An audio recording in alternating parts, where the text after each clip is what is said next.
Hey everyone. It's good to be together. Nice to see all of you. Thank you for joining on this Tuesday before Pesach.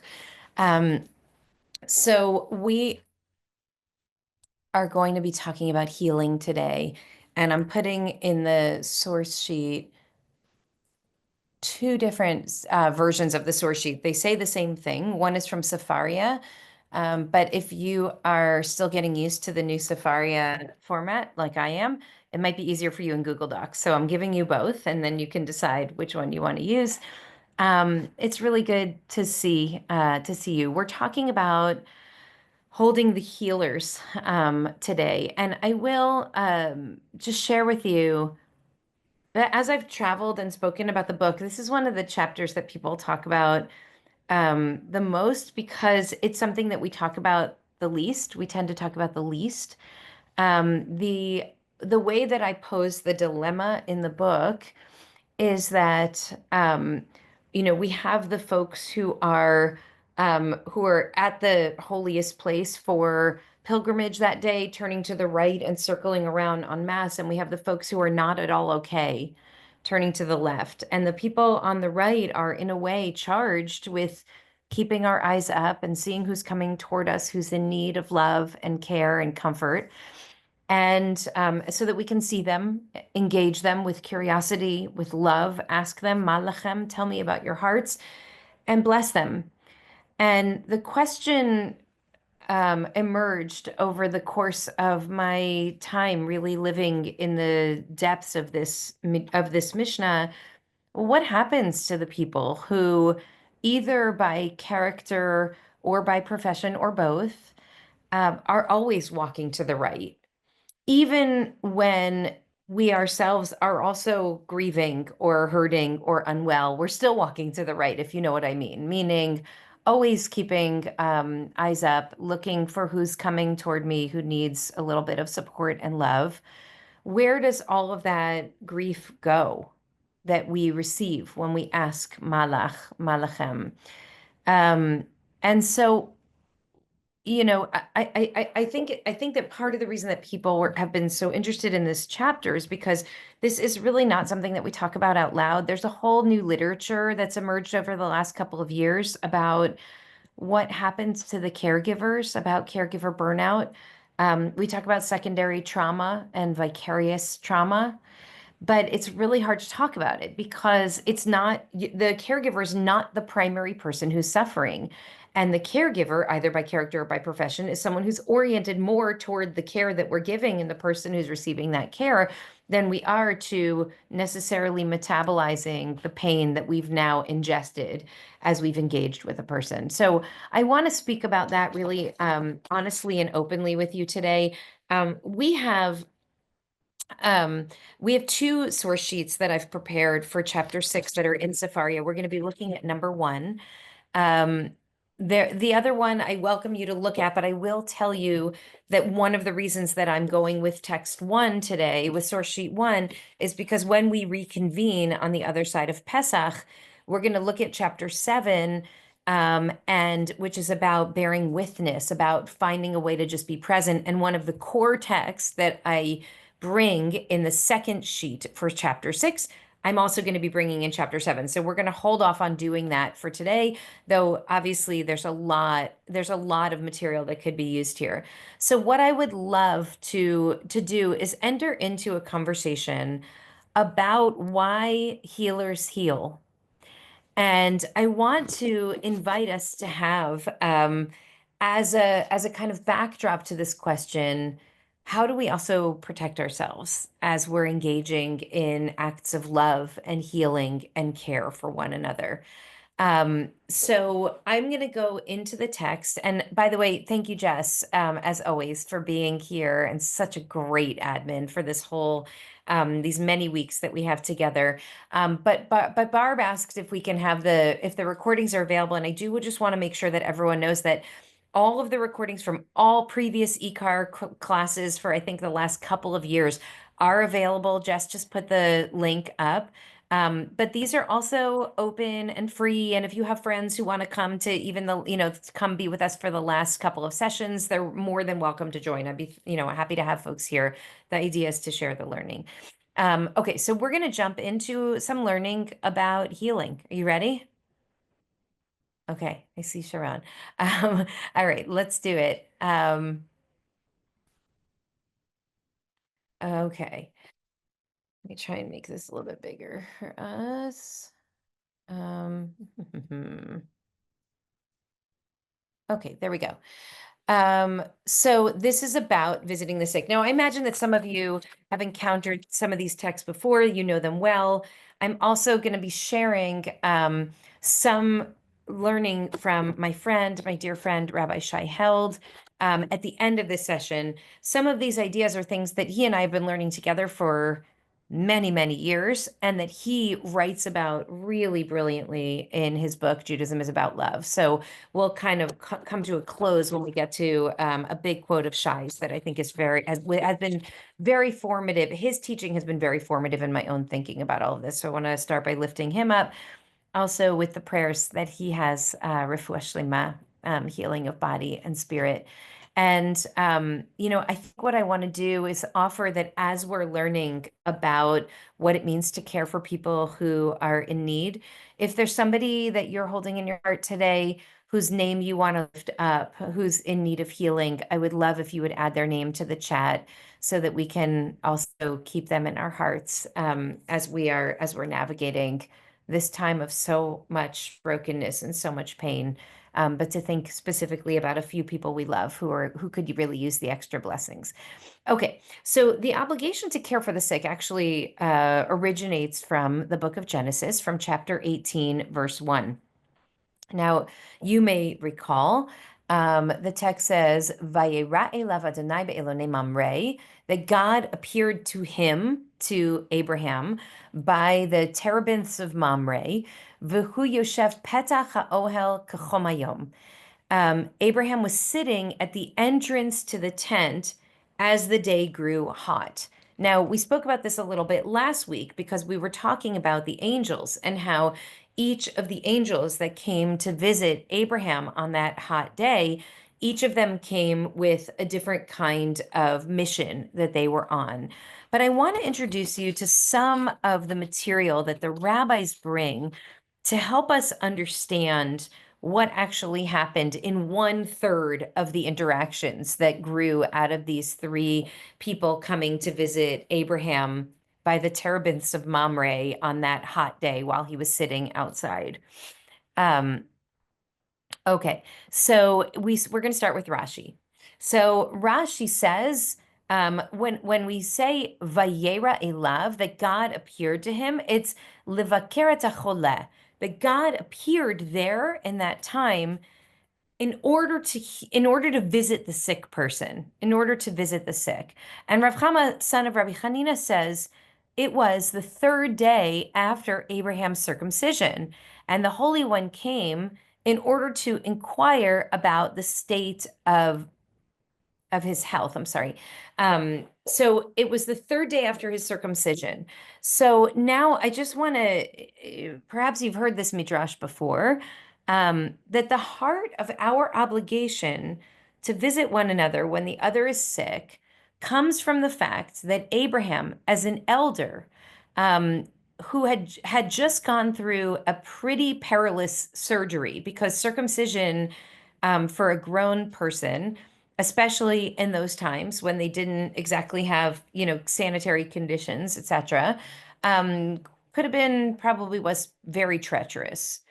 And he was in immense pain, and it was really hot out. So he's uncomfortable and in pain, and he is visited at that time by the Holy One, by God, who comes in order. It says, "Uva Kadosh Baruch Hu v'sha'al bishlomo," that God, the Holy One, came in order to ask bishlomo about how he was doing, about if there was peace with him, peace in his body, and peace in his spirit. And this becomes Rashi's read here becomes really the normative read of why God appeared at this time, why Vayera Elav, why God actually came to visit Abraham in that moment, because God was involved in an act of Bikur Cholim, of visiting the sick.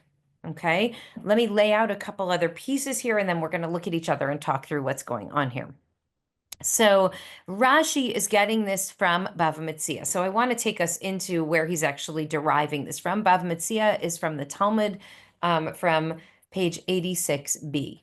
So here the Gemara expounds a verse involving Abraham. And that verse is the one that we just saw. Vayera elav Adonai be'elonei Mamre. God appeared to him by the terebinths of Mamre as he sat in the tent of the tent door in the heat of the day. And the Gemara asks, why do we say, "My kachomayom"? Why is the Torah that is so sparse on details, couldn't even spare a word to tell us the name of Noah's wife, one of the only people who survived the flood that wiped out all of humanity, but so sparse with words? Why is it mentioning here the temperature? Why does that matter at all? And Rabbi Chama, son of Rabbi Hanina, says, well, that was the third day after Abraham's circumcision, and the Holy One came to inquire about the well-being of Abraham. So that we already know because Rashi cited all of that. And the Gemara goes on to say, the Holy Blessed One removed the sun from its sheath in order not to bother that righteous one with guests. Okay, if that doesn't make sense to you, Steinsaltz is going to fill in the gaps here. God made it extremely hot that day so that Abraham would be able to recover from his surgery and wouldn't be troubled by passing travelers whom he would have to invite into his tent. Why would he not be bothered? Because it's really hot out, and anybody who's a trader or a traveler and sees that it's 110 degrees out, they're going to say, you know what, let's wait a couple of days until the heat wave breaks. I'm not going to go out. But as long as there was a mild LA style 75 degrees and sunny day, there'd be lots of people going by his tent, and Abraham, who really needed to rest, would jump up because he is the embodiment of a caregiver. He would jump up in order to give care to other people, and God wanted to give him a break. Okay. So God made it super hot on purpose in order to avoid Abraham needing to go outside and bring guests into the tent. So instead, Abraham sent, according to the Gemara, Abraham sent his servant Eliezer, who we will hear a lot more about later, who plays a pretty central role in our story, to go outside just in case, just go see if anybody happens to be walking by despite the heat of the day. Eliezer goes outside, doesn't see anybody. So he comes back in and tells his boss, boss, I went outside and nobody's there. Stay in bed, keep resting. And Abraham says, I do not believe you. I don't believe you that there were no passersby. So then Abraham himself went outside and saw the Holy One standing at the entrance to his tent. This is such a great midrash. I mean, the beginning part of the midrash we often talk about because it's Rashi and it's become kind of popularized. It's pretty well known that Abraham was out there because he had just had a circumcision, maybe trying to get a little bit of breeze or something. But the idea that God created the heat on purpose in order to give this healer Abraham a break, that the servant of Abraham wants to give him a break and says, don't worry, boss, I'll go check. Don't worry, nobody's out there. But Abraham literally can't stay still. And I'm looking at some of your faces here. I mean, I just want to say, I know that some of you are the people who the Gemara is talking about here. Like you just had surgery or just gave birth or just experienced loss. And the people who love you most are like, you need to stay in bed and take care of yourself and just recover for a couple of days. And you say, no, I got to go check. There's somebody out there who might be in greater need than I am. I have to go check on them. Now, in Abraham's case, when he does this, he is actually rewarded by seeing the face of God. He's not punished. He's not struck down. But he actually gets to then encounter God and encounter these angels, one of whom, the angel Gabriel, will come with the blessing of Ah, healing. porque But I do want to invite us into a mindset that acknowledges that this trend line of there are certain people in the world who you just can't keep in bed. I mean, if they're physically able to get up and go support somebody else, that's what they're going to do. You're in good company, folks. This is all the more reason why we need to talk about caregiver burnout and vicarious trauma, because uh, folks like that are a little bit unstoppable. Okay. We don't stop until we're stopped, unfortunately. But we're in good company here. We, or, any of you who find yourself in this category. He goes outside. He doesn't believe Eliezer. And of course, when he goes out, he lifts up his eyes. He sees the angels who Eliezer did not see. Now, maybe they weren't there when Eliezer went out, or maybe they were, and Eliezer could not see them. Um, but Avraham could. We don't know. I'm gonna bring you two more pieces to this puzzle, and then we will pause and talk together about them. So now I invite you to look down at Midrash Tanchuma, from this parasha, from Parshat Vayera, this Torah portion. Okay, so now the Holy One of Blessing, God, says to the angels, "Come, let us visit the sick." Okay? Bo nivaker et hacholeh.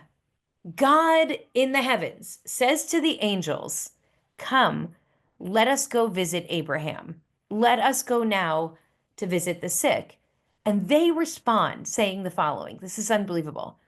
"Master of the universe, Lord, what is man that you take knowledge of him, or the son of man that you take account of him? Ma enosh v'tedaehu ben adam v'techashvehu." This is from Psalm 144. Some of these words might be familiar to you. Maybe you heard them at Yizkor or at other times when they enter the liturgy. The angels say, "Why should you go into an unclean place, into an area bathed in blood and defilement with an evil stench?" And the Holy One answers, by the way, that instinct, it's very shocking, I think, that they actually put this into words. But that instinct is very human, right? I don't want to go there. It's too scary. It doesn't smell good there. It feels gross to be in that place where those who are really unwell are. And what we're learning here is that it's not just humans who feel that way about getting too close to pain, but even the angels feel reluctant to get that close to the pain. And the Holy One answers and says this: "Be assured, the blood of circumcision is sweeter to me than myrrh and frankincense." He's saying, I'm not going to be upset about the wound and about the blood. And then goes on to quote from Song of Songs: "Until the day breathes and the shadows flee away, I will get me to the mountains of myrrh and to the hill of frankincense." This verse, says God, alludes to Abraham, who was called Myrrh, which we learn from a verse in Psalms. So what's actually happening here? The angels are saying to God, I know that there's a need here, but we don't want to go. And more than that, we don't want you to go because you're God. And it would be inappropriate for you to go to this lowly place with a human who's bleeding and in pain and in anguish. It's icky, right? We want you to stay on the heavenly throne. And God's answer is that pain is more meaningful to me than even the most beautiful offerings that one might give me on the altar. I will go. If you don't go, I will go myself into that place. That's how high the value is of going into the space where one is unwell and sharing strength and sharing love. even or especially when it's really hard to be in that place. Have any of you had that feeling when you find you're going to go and see the person who's suffering, but you're sitting in the car outside before you get out and go knock on the door and your heart's going like this and you're thinking, "Oh my God, what am I going to say and what am I going to do?" And I'm terrified, right? Um I have that feeling almost daily, right? It's scary, and I as a chaplain in the in hospital training when I was in seminary years and years ago, I remember every single hospital room that I entered, I would have to pause for a moment outside and just really collect myself because I'm not there to bring my anxiety and to bring my stress. But as I mentioned in the book in a couple places, I mean, I'm a person who faints in hospitals because of smells sometimes and because of, I just like sometimes I just get a little dizzy and weak.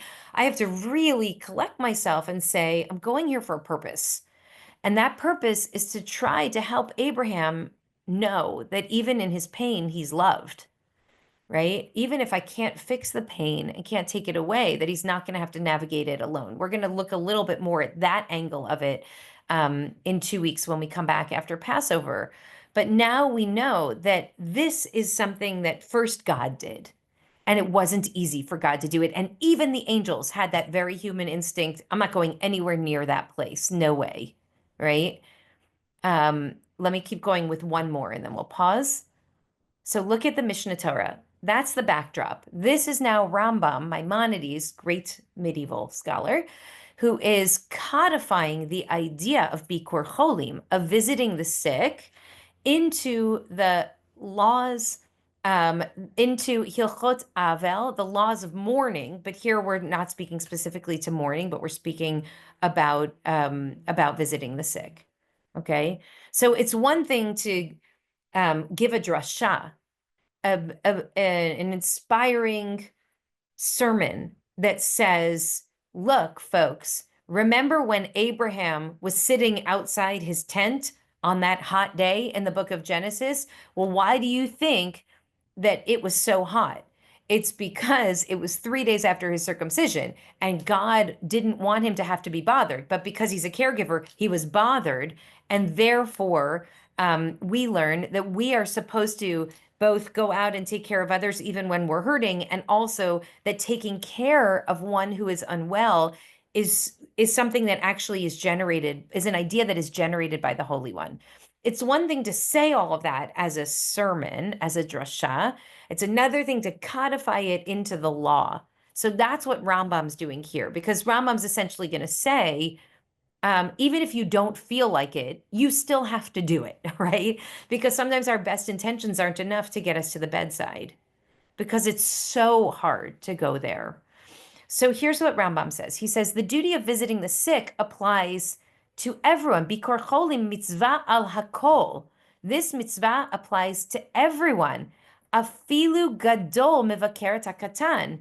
Even someone who's big has to visit someone who's small. Now, what does that mean? The translation from Safaria says, even a very important person has to visit somebody who's of minor importance. Okay, so the way that Rambam derives that is because God is of great importance and visited the lowly Abraham, who was an important person, but not important in the scheme of the celestial beings.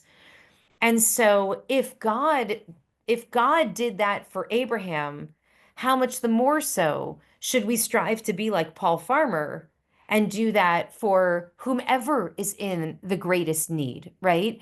Not only for the people whom we consider important, but for everybody, because everybody's important, right? He goes on to codify, and nobody's exempt from that. These visits should be made not once, but several times, even more than once in one day. The more often a person visits the sick, the more praise he deserves, provided that he doesn't weary the patient. And I think that this is really important. Uvilvad shelo yatriach, that we have to consider not just what do I need as the caregiver, in this case, the Holy One who's thinking, I need to go check on Abraham because I love him and he's hurting. But what does Abraham actually need?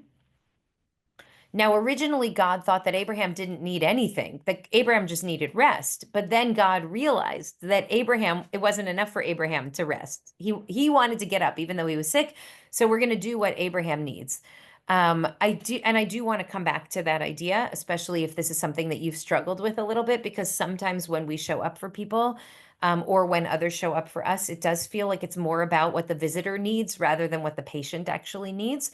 Um, so the Rambam is saying here, it's really important that you don't bother the patient, right? Don't give them more than they want. I was with a family that is navigating final stage of life right now with their loved one, and they said everybody wants to come over, and we don't actually want everyone here. Everybody wants to come say goodbye, but what our family needs is really quiet with our loved one. And so, can we do that? Can we say no when people want to come over and visit? And I think about this, that what's really important is, what does the patient need? What does the person who's dying need? And what do the immediate family members need? And all of that needs to be taken into consideration when we ask hard questions like that. Rambam goes on, whoever visits a patient, it is as though he took away part of his illness and lightened his pain. So when we actually do go, like the Kadosh Baruch Hu, like the Holy One went and visited Abraham, Abraham was healed a little bit by God's presence.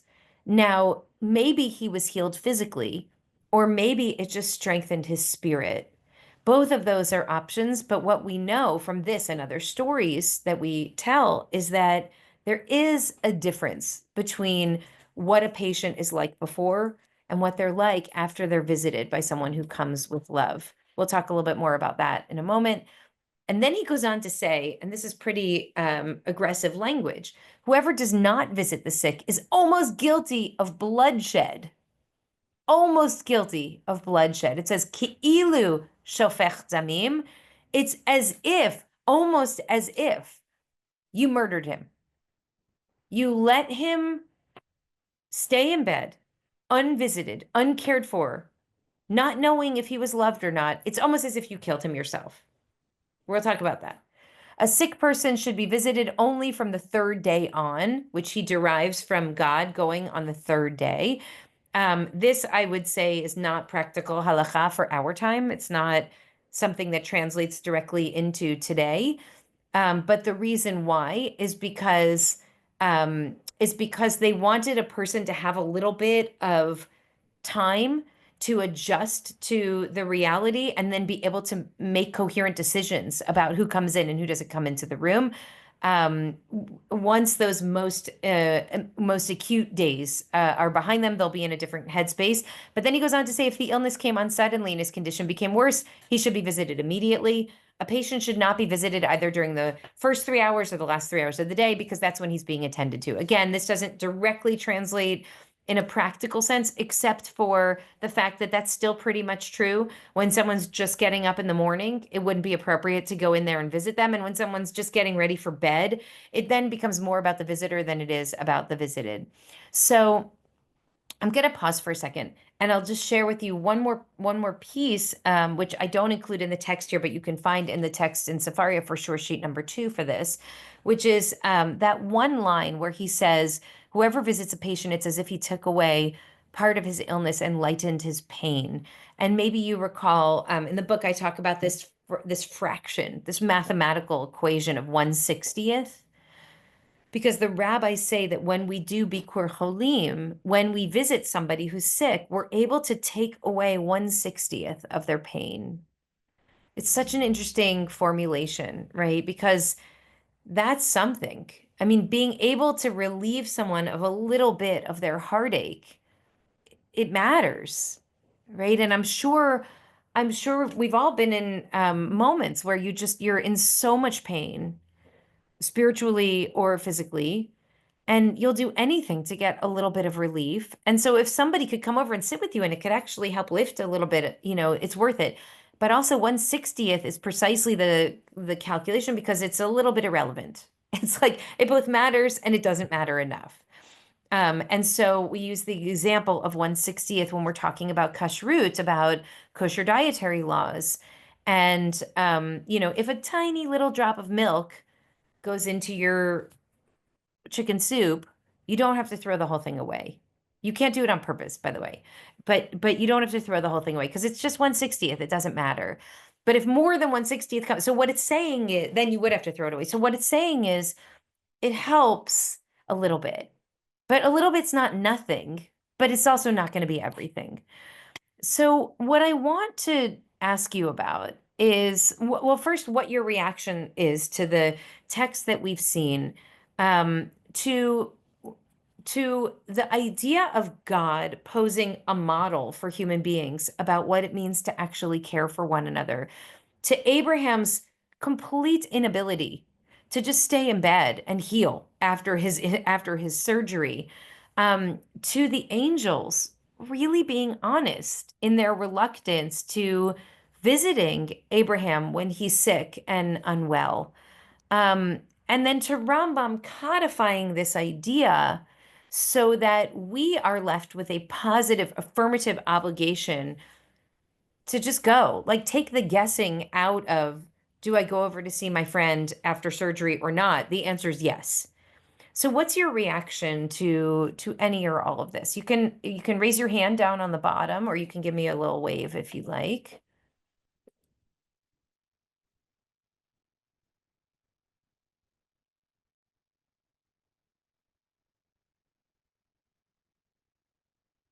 Okay, I think I see Elizabeth. Yeah, there you go. I think we've all been in the position of visitor and visitee, or whatever you want to call it. Um, and certainly having been visited by some wonderful people and some not so wonderful people, I wouldn't say that it's always obligatory, because sometimes it hurts more than it helps. It Mm, really depends on where the person is. I think we need to look into ourselves and say, do I think I can be of help right now? mm, Do I have something that I can actually give?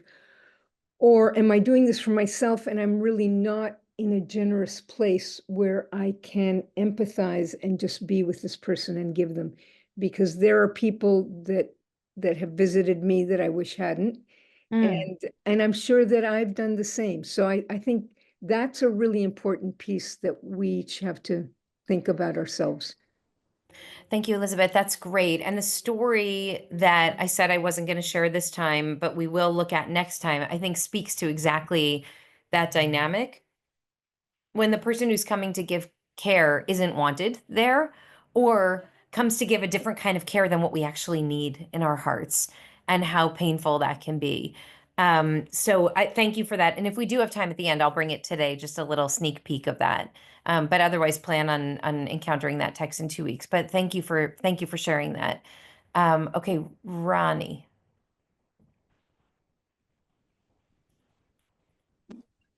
I just wanted to say that the Mishaberach at synagogue is taking 1/60th away when people stand up and can voice. IKAR is the only place that I've ever been where somebody comes up to you and listens to your story and hears your heartache when you're holding loved one. And it takes 1/60th away. And the fact that, our daughter just had a brain tumor and is recovering, and we had a preemie granddaughter, and all of those things, knowing that people are sending love from afar and near and afar, allows people to hold us and to help us through these difficult times. But the Mishaberach at synagogue is a beautiful thing. Thank you. Thank you. And I really pray for your daughter's full recovery through this, and healing. So, I'll tell you Hello, pretty boy. the thinking behind the thinking behind the ritual. And so I know some people here are really from afar and haven't been in the room when we're doing Misha Berach. So I'm just gonna I'll explain the ritual to you so you can kind of envision it. But this is a moment in the Torah service when it's traditional to say a prayer for healing. And I've been in synagogues where the ritual is engaged differently. One place where the rabbi would kind of go like this, and if you're when you're in the line of sight, you'll stand up and say the name of the person. And in another place where they would call up for the sixth Aliyah, everyone in the room who had someone they were holding for healing. So there's some way of kind of visually distinguishing yourself. The problem is then a third of the room comes up. And so, like it happens often that there are a lot of people who are holding people like that. And so I really tried to think years ago when we first started developing this about how important it is when you are coming to community. um, you look like everyone else looks, but you're holding in your heart a deep anguish because someone you love is not well, and how important it is to be differentiated from the masses in that moment because of the whole idea behind the main ritual that we keep circling back to, the circling ritual. So the idea is that the prayer is begun, and then we have rabbis, chaplains, social workers in the community who kind of fan out through the room, and people who are in need of healing or holding someone in their heart who's in need of healing will either rise or wave or signal in some way, and they just have one sacred moment with one of our healers in the community, just one moment where they say the name of the person that they're holding, and we repeat back the name that they share. And I think about it. There's a teaching about the Apter Rebbe, who's I think that this was the grandfather of Abraham Joshua Heschel. That I believe that's who the story originates from, where he used to hear so many people who were brokenhearted who shared the names of their loved ones, and they said, "Rabbi, how do you remember all those names?" And he said, I don't remember them all. I'm not holding on to them. I'm just letting them pass through me and go up to the Holy One. And so each name is like moving through the system. And I've said to the healers as we, prepare as we invite new people to be part in this healing ritual, and as the community's grown, we need more people to do it. That what we're there to do is to hear somebody share the name of their loved one, and just lift up the name of their loved one, let it go, move through us, and also just let them be seen, because of how isolating and hard it can be and exhausting to be a primary caregiver, or not even primary. So thank you for sharing that. I really appreciate that. Somebody had a hand up that just went down. Before I go to RBZ, is the question no longer? Okay, was it Francie? I don't know. I don't remember whose hand it was, but I just saw one move. Okay, if the question comes back, feel free to. Oh, there you are, D. I'll go to D and then to RBZ. Okay, well, first of all, I'd like to say that when you go to visit someone that's sick or worse, dying, and you're out of your comfort zone, I have found for myself that when I walk away, my goal is to bless them, but really, in essence, they've blessed me. And so that's why I make the effort to do it. Yeah, that's very powerful, D. I think that that's a running theme throughout a lot of the kind of care that we're talking about, with the caveat of what Elizabeth, I think, bravely shared earlier, which is I do think that when we give of ourselves in this way, that we feel like we've done something that matters in the world. And as much as the bereft, bereaved, the ill, the lonely might feel moved by the visit, I feel moved that I was able to help, as long as it doesn't become about me needing to feel moved. Do you know what I'm saying? Right. Like I'm not going there because I need that boost. I'm going Right. there because I'm there to help. And I also it feels very gratifying that I know I could do something. But thank you for sharing that. And RBZ. Thank you. 2 points I just wish to share. I have a personal ritual when I go to visit people, and that is to wash my hands, touch the mezuzah, pause for a minute, and remember who I'm standing before. So that's something that I do, whether it's on our, I prepare myself when we have our Misha Berach at services. And I do that pause, and I know that it's not me, that I'm just standing with the Holy One. I feel like we're holding hands. And then when I stand in front of the person that is sharing the names for healing, I extend my hand, and so often we touch. And it's just really profound, but I just wanted to extend my ritual that I do and encourage people to find one that resonates with them. So Thank you, thank you. Barbara. Thank you. I may have shared this before, but I asked we had the most wonderful hospice care workers for my father, and one of the people who came in, I know he was an angel. I know it. I mean, he was such a beautiful soul.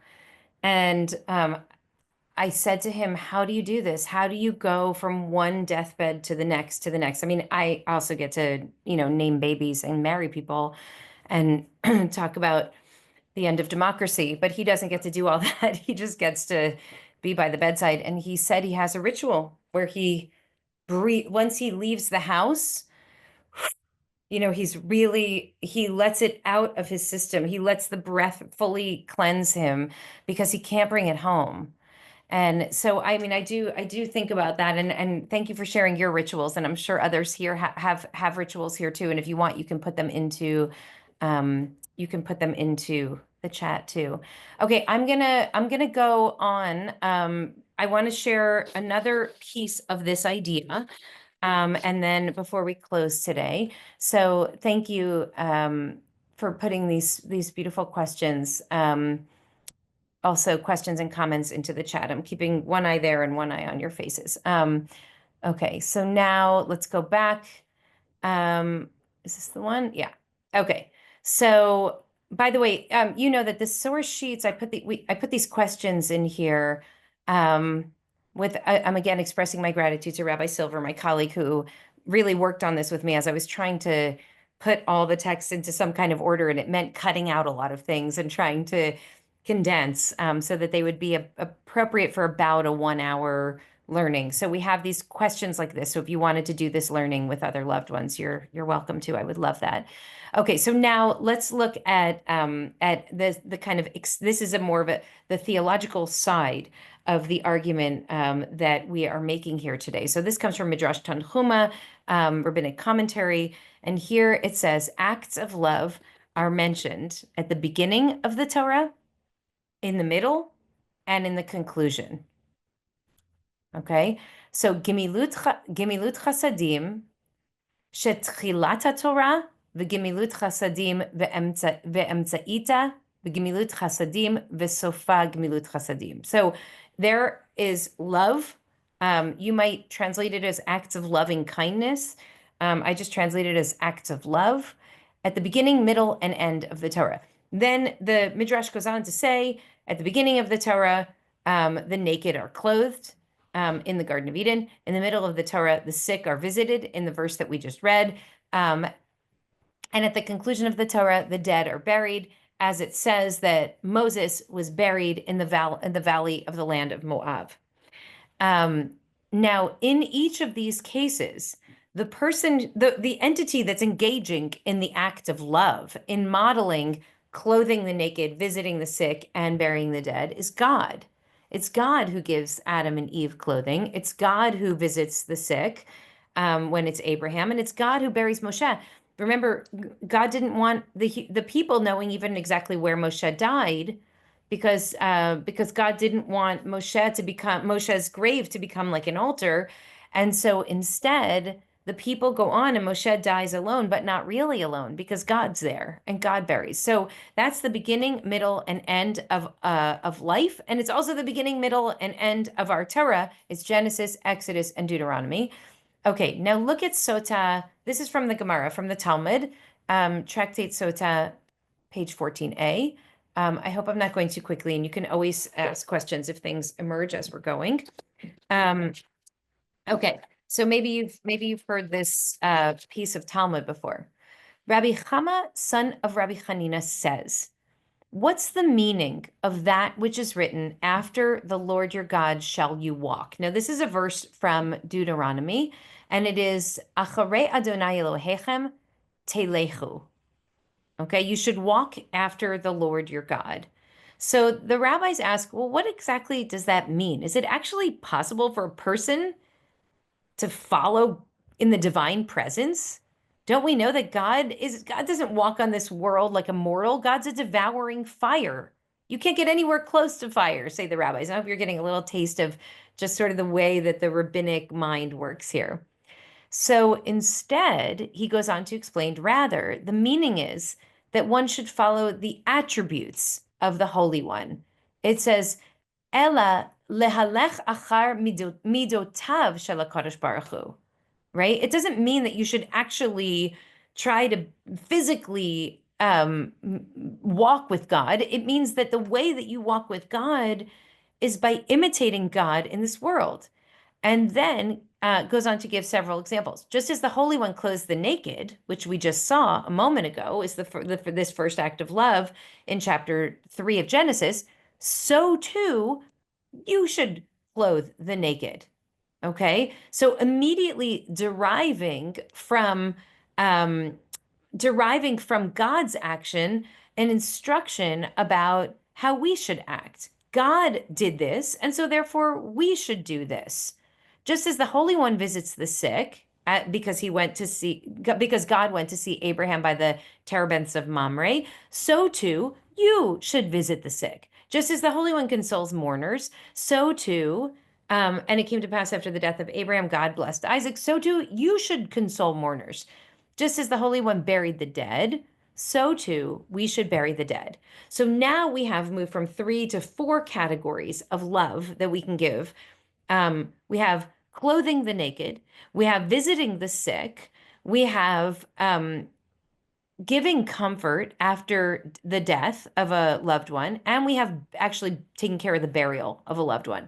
Those are 4 acts of love, expressions of love. And they're categorized as gimilut chasadim, as expressions of love that God does and that we are called to do because we are called to walk with God. And the way that we walk with God is actually through engaging in these acts of love toward other human beings. This is kind of a revolutionary idea, right? Because it's saying that the way that we embody God's presence in the world, the way that we connect with holiness, is not by extracting ourselves from the human community and going out to meditate in the forest. It's actually by going to the funeral and then bringing a lasagna to Shiva, right? Like it's a totally radical idea that the way that we get close to God is actually by trying to embody God's traits. And the way that we do that is by showing up in these 4 particular ways: helping to clothe the naked, visiting the sick, consoling the mourner, and helping with the burial. Now, I have to share with you what my friend Rabbi Shai Held writes about this. So this he actually appears in the heart. It's in, what is it called? The Heart of Torah, which is came out several years ago. Now he has a whole book. When I wrote my book, he didn't have his book out yet, and so I could have quoted his new book where he writes essentially the whole argument of the book is captured in these couple of paragraphs. So I want to just read this to you, what Rabbi Held says here, and then we're going to get a chance to talk a little bit more before we close. Just how fundamental are acts of chesed, loving kindness, to what characterizes God and Torah.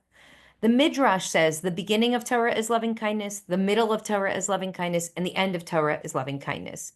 At the beginning, we've seen God clothes Adam and Eve, etc. In the end, God buries Moses, and in the middle, God visited Abraham. When we say that the beginning, middle, and end of X is Y, what we're really saying is that Y is the very core of what X is. So in that midrash, when it said this, this, and this are all characterized by love, that means that the whole Torah is really at its essence about love. The very essence of Torah, the sages thus insist, is a God of love and kindness who calls Israel to love and kindness. I mean, I think about this often with loss.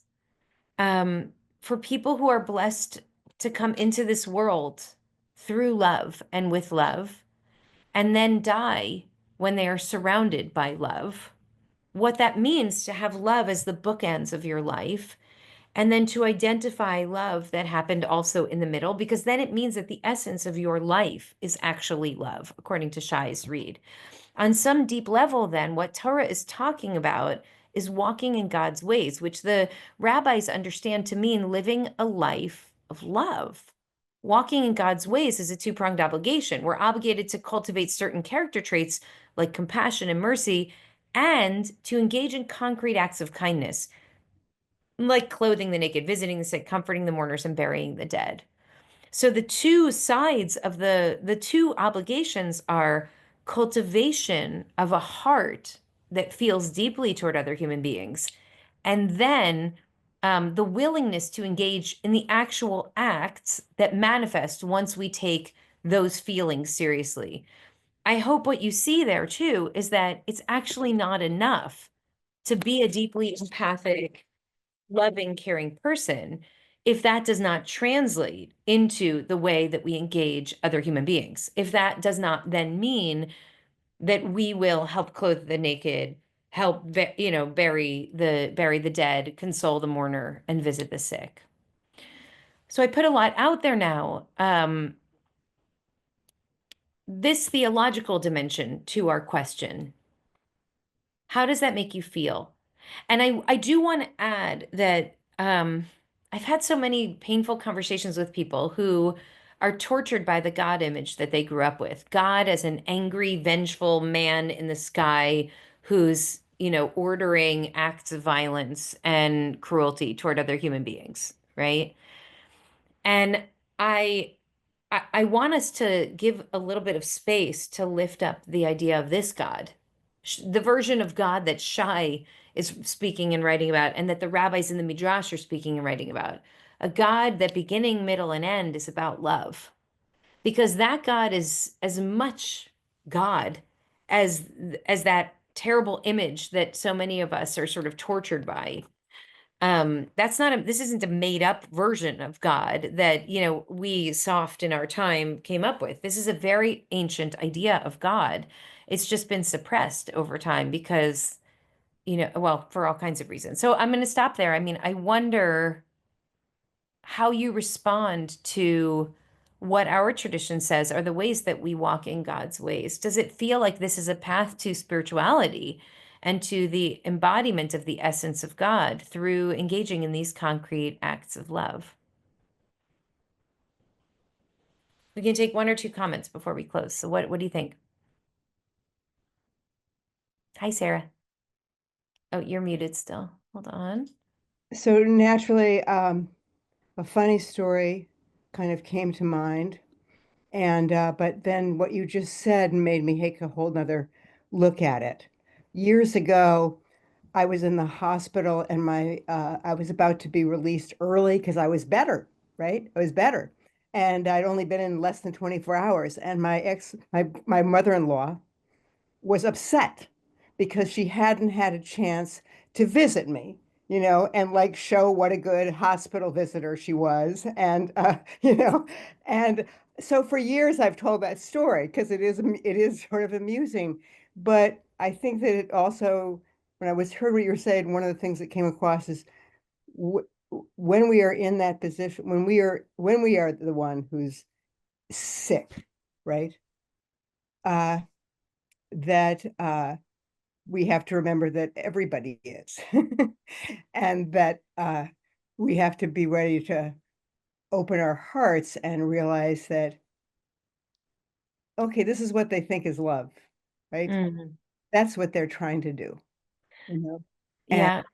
Yeah, that's a good reframe. It's a good reframe. I mean, I don't know your mother-in-law, Sarah, but I mean, it doesn't hurt to think that, right?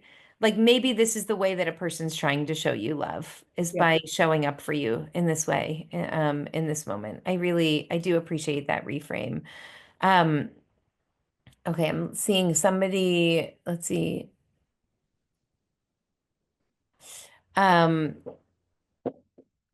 I'm sorry, it's so tiny.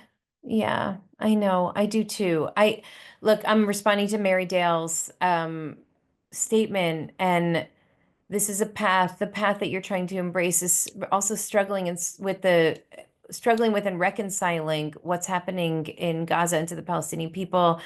As a Jew, I struggle greatly with this. Thank you for lifting that up. And I do, you know that I do too, um, and that I think we all should. I believe that part of the reason why these texts are so critical and so sacred and really is because they are eternal, because they do speak not only to ancient times, but they speak to us right now. And what they say is that human suffering is what we are called to be responsive to. And that's true not only when it's our own family, but that's true also when it's the people who live on the other side of the border, even people whom feel that we have really been harmed by. And that doesn't diminish my ability to see and feel with my own family. And I do think that this is something that our Jewish people will continue to struggle with.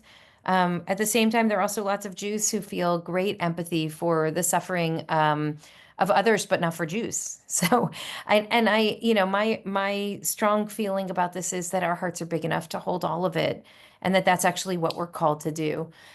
Julie, I see that you have a hand up. We have 2 minutes left. Is it a quick comment? And then we'll wrap. Julie? Okay. Okay. Oh, Uh, I just had a question because my question is just, I know that we've been talking about the physical aspects of being sick and people visiting because of dying. And I was just wondering, you know, does that include mental health, people with disabilities, LGBTQ, um, youth who are suffering with suicide, you know, and other issues regarding their gender dysphoria.